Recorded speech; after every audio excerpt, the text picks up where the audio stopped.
ಅದೇ ರೀತಿ ಕೆಲವೊಂದು ವಿಚಾರಗಳು ತಪ್ಪು ನಡೆದಾಗ ಅದನ್ನು ಖಡಾಖಂಡಿತವಾಗಿ ಖಂಡಿಸತಕ್ಕಂಥ ಉದಾಹರಣೆಗಳು ಸಾಕಷ್ಟು. ಇವತ್ತು ನಾನು ಏನು ಹೇಳಲಿಕ್ಕೆ ಬಯಸ್ತಾ ಇದ್ದೀನಿ ಅಂದ್ರೆ, ಪ್ರತಿ ಬಾರಿ ಸಹಿತ ಮಲ್ಲಿಕಾರ್ಜುನ ಇರ್ಬೋದು, ಅವರ ಪಟಾಲಂ ಇರ್ಬೋದು, ನನ್ನ ಮೇಲೆ, ನಮ್ಮ ಪಕ್ಷದ ಮುಖಂಡರ ಮೇಲೆ, ನಮ್ಮ ಮಾಜಿ ಲೋಕಸಭಾ ಸದಸ್ಯರ ಸಿದ್ದೇಶಣ್ಣವ್ರ ಮೇಲೆ ಅನೇಕ ಗುರುತರ ಆಪಾದನೆಗಳನ್ನ ಮಾಡ್ತಾರೆ.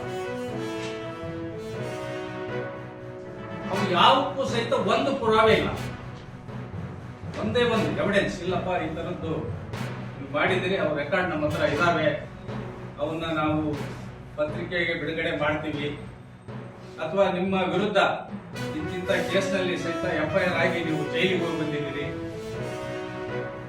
ನಿಮ್ಮ ಮೇಲೆ FIR ಆಗಿದೆ ಇಂಥ ಸ್ಟೇಷನ್ ನಲ್ಲಿ ಅಂತಕ್ಕಂಥದ್ದು ಒಂದು ಆಪಾದನೆ. ನಾನಾಗ್ಲಿ, ನಮ್ಮ ಮುಖಂಡರಾಗ್ಲಿ, ನಮ್ಮ ಕಾರ್ಯಕರ್ತರಾಗಲಿ ಮಲ್ಲಿಕಾರ್ಜುನ್ ಅವರಿಗೆ ನಾನು ಕೇಳಲಿಕ್ಕೆ ಬಯಸ್ತೀನಿ,